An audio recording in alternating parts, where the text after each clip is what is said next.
ये है माँ नर्मदा, भारत की वो अद्भुत नदी जिसके सिर्फ दर्शन मात्र से भक्तों का कल्याण हो जाता है। इसलिए माँ नर्मदा को पापनाशिनी भी कहा जाता है। माँ नर्मदा के मंदाता द्वीप पर भगवान शिव के 12 ज्योतिर्लिंगों में से एक ज्योतिर्लिंग ओमकारेश्वर इसी तट पर विराजमान है। जितना सुकून माँ नर्मदा के इस तट पर हमें मिला, उतना ही सुकून यहाँ तक आने में। इसलिए हम इस सफ़र की शुरुआत उज्जैन की उन गलियों से करते हैं जहाँ कल शाम हम थे।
हम अपने होटल से निकलकर जैसे ही उज्जैन की गलियों से होते हुए हाईवे पर पहुंचे, हमें बिल्कुल भी अंदाज़ा नहीं था कि कुछ ही घंटों बाद हमें इतने खूबसूरत नज़ारे देखने को मिलेंगे। उज्जैन से ओमकारेश्वर जाने वाले रास्ते को ये खूबसूरत पहाड़ और भी यादगार बना देते हैं। ओमकारेश्वर पहुंचने से पहले हम माँ नर्मदा के बारे में कुछ और भी जान लेते हैं।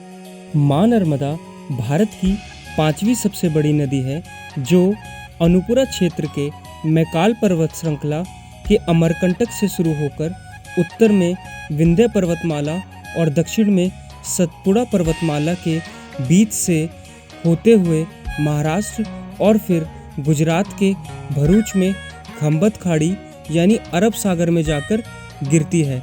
माँ नर्मदा पूर्व से पश्चिम की ओर बहने वाली भारत की सबसे बड़ी नदी है, जो लगभग 1312 किलोमीटर का सफ़र तय करती है। भगवान शिव की पुत्री कही जाने वाली माँ नर्मदा भगवान शिव के पसीने से इस धरती पर अवतरित हुई। इसलिए माँ नर्मदा हिंदू धर्म में एक महत्व स्थान रखती हैं। ओमकारेश्वर के दर्शन करने से व्यक्ति के पाप नष्ट और उसे मोक्ष की प्राप्ति होती है। ओमकारेश्वर मंदिर के दर्शन पूर्ण तभी माने जाते हैं जब ममलेश्वर मंदिर के भी दर्शन अवश्य हों। दोस्तों 9:58 हो गए, अब हम यहाँ पर पहुँचे हैं। पहले हम लोगों को ओमकारेश्वर मंदिर जाना है, फिर यहाँ से ममकालेश्वर मंदिर जाना है, फिर नर्मदा नदी के घाट पर थोड़ी देर बैठेंगे और 12:30 बजे से पहले हमें वापस वहाँ आना है। ओमकारेश्वर 12:30 बजे बंद हो जाता है।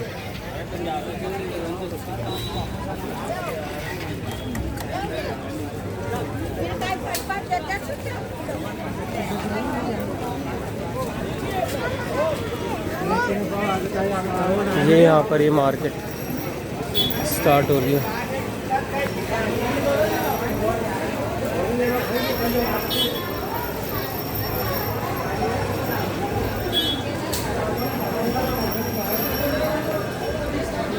वाइब तो अच्छी है यहाँ पे।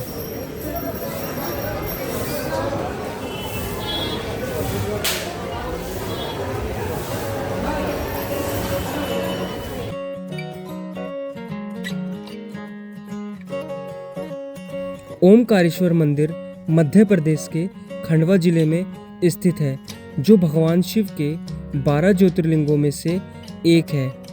यह मंदिर जिस द्वीप पर स्थित है उसका प्राकृतिक आकार ओम आकार का है, इसलिए इस ज्योतिर्लिंग को ओमकारेश्वर कहा जाता है।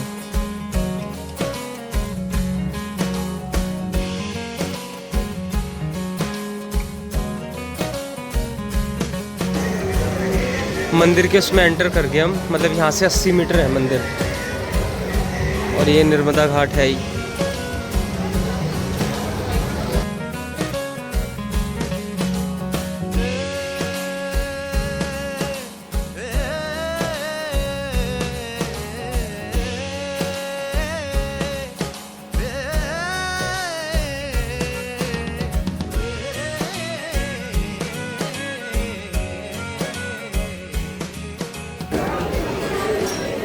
स्टेप बाय स्टेप बना रखा है, भीड़ बहुत है। 40 मीटर ही है लेकिन भीड़ बहुत है।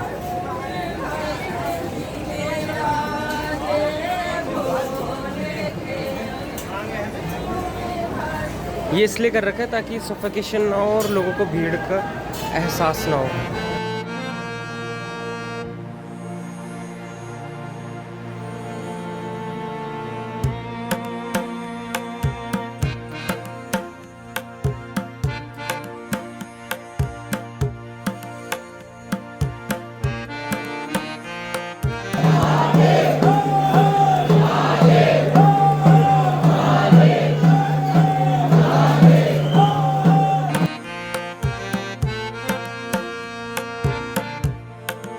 ऐसा माना जाता है कि भगवान शिव और माँ पार्वती यहाँ रात में विश्राम करते हैं और चौपड़ पासा यानी चौशर खेलते हैं, जो एक प्राचीन खेल है।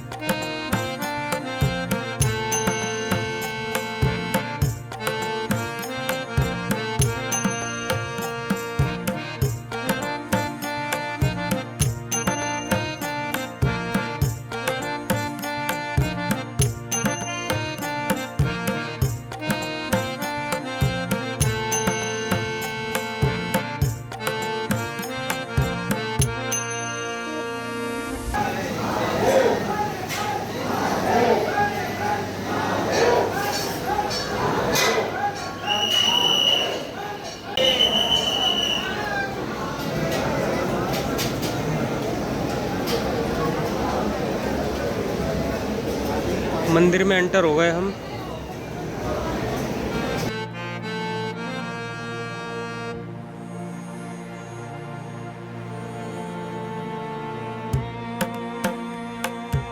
जब असुरों के अत्याचार से तीनों लोग परेशान थे, तब देवताओं ने भगवान शिव से प्रार्थना की। तब भगवान शिव ने ज्योति के रूप में इस भूमि पर अवतार लेकर असुरों का संहार किया और तभी से यह स्थान मोक्ष धाम बन गया। इस मंदिर का निर्माण 11वीं शताब्दी में हुआ। मां नर्मदा की गोद में विराजमान यह मंदिर सिर्फ एक तीर्थ नहीं, बल्कि आस्था और शांति का संगम है।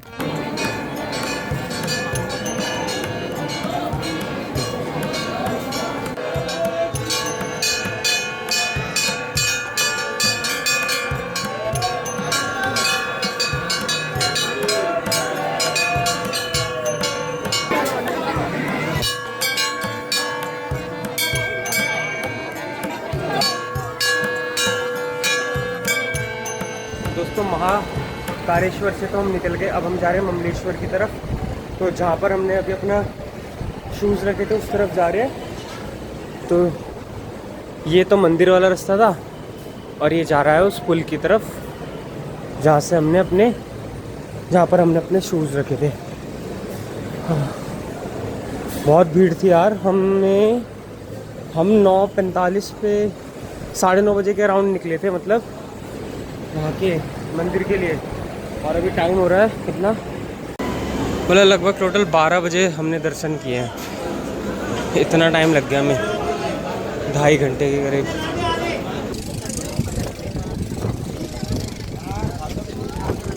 भाई ममलेश्वर वाला प्लान तो कैंसिल, मतलब वो वाला मंदिर जाना कैंसिल हो गया, क्योंकि ये भी 12:20 पे बंद हो जाता है और वो वाला भी 12:20 पे ही बंद हो जाता है।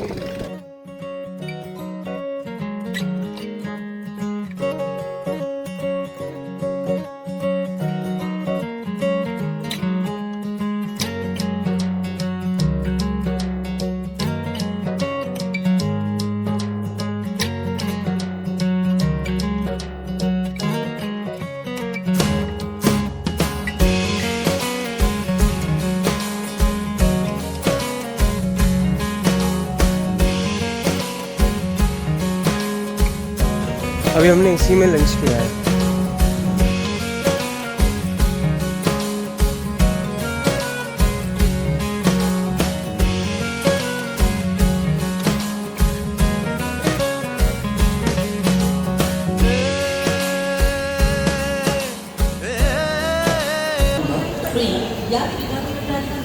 गाड़ी संख्या 1292 इंदौर मुंबई सेंट्रल आगरा एक्सप्रेस अपने निर्धारित।